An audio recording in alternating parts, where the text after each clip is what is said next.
So July has ended and it's been over a week since August started, so now it's time to tell you about the new stack of movies that I've gotten in the past month of July. This first DVD I got, I was at Mexico and then I went to this Blockbuster, and Blockbusters are still there in Mexico. That obviously I wanted to go and check it out there, and I got myself Whiplash. It was like $9 and it's like in pesos. It's a different money currency over there, but over here it translates to $9. But Whiplash is a really incredible movie. It's one of my favorite from last year.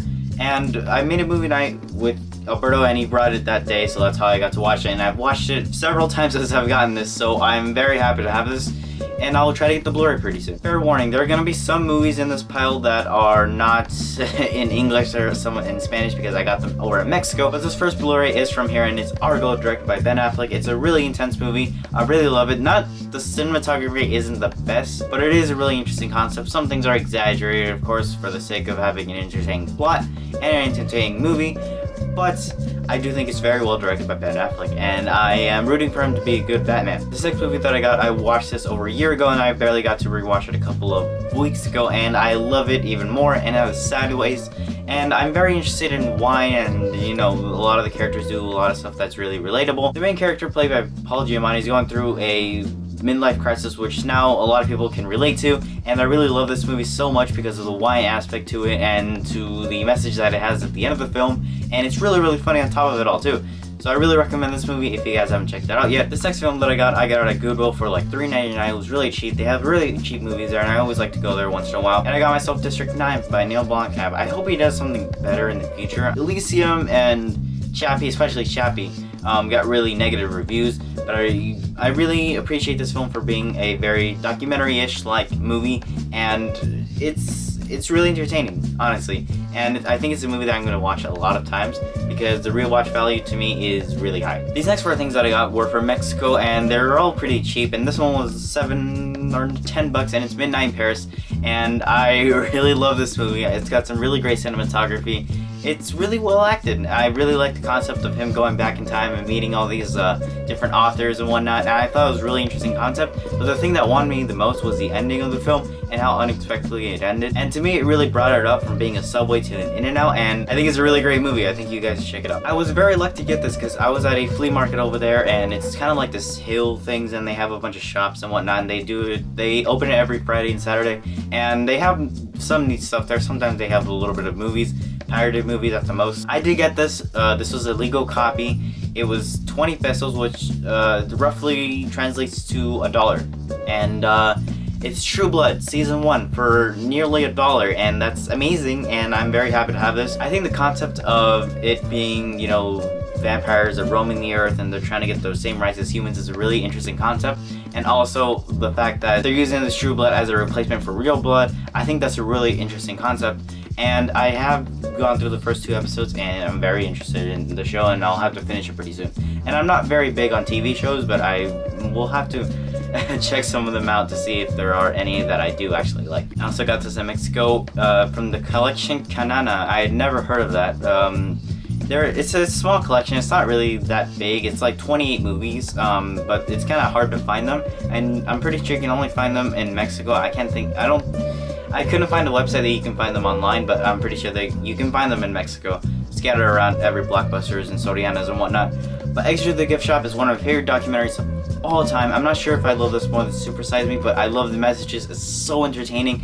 I love the uprising of the American graffiti, and it's just very entertaining, and I love it so much. And there's this quote at the end of the movie that's said by Banksy. That's one of my favorite of all time.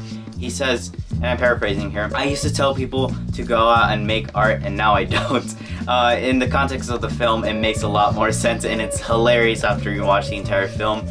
But if you haven't seen this, I'm pretty sure it's on Netflix still, so definitely check this documentary out. Really neat, really informative about the street art and how it's become. This next film that I also got it in Mexico. This is the last film I got in Mexico, and it's just Mexican. I'm not sure why it's in Mexico, even though everything's pretty much in English. But it's Alfred Hitchcock's The Birds. I just watched this recently, and I definitely do prefer the second half over the first half. The first half, it's kind of slow. You're like, okay, let's keep the ball rolling. And then there's this one scene that happens where this one lady goes into this one house, and you'll know what scene it is that really got my attention.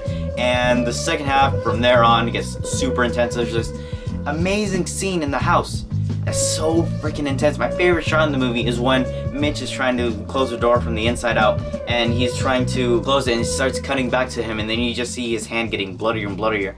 And I really love that shot. It was really intense. And I really love this movie. As ridiculous as it might be as The Birds is, it's surprisingly terrifying. Speaking about horror movies, I got this at the half off sale of the Criterion that was going on this summer, and I'm gonna try to get more Criterions in the November sale. But don't look now, I finally got it. I've been wanting this for such a long time, ever since it came out in February. The three best things in this movie are the plot twist, the editing, and Donald Sutherland's screams. They're really great. I really recommend this movie a lot. It's really freaky. The plot twist is amazing.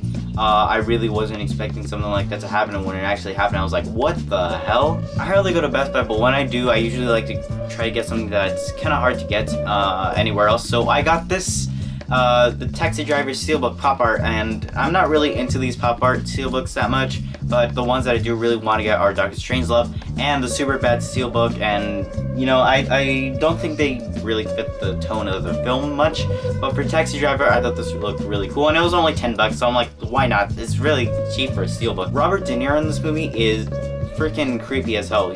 Really great performance.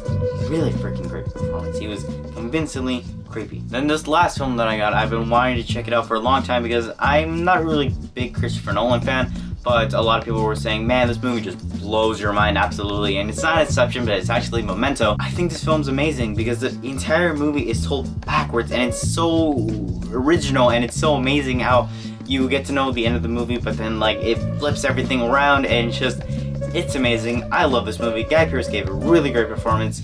The contrast and the color palettes of this movie really intrigued me, and they stay consistent throughout the entire film, and I really loved it. So that was my haul, you guys. I hope you guys enjoyed this, and definitely leave me a comment of what you think about any of these movies or the TV show, and I will see you in the next video. Hopefully, oh god, hopefully it won't be too long. And yeah, bye.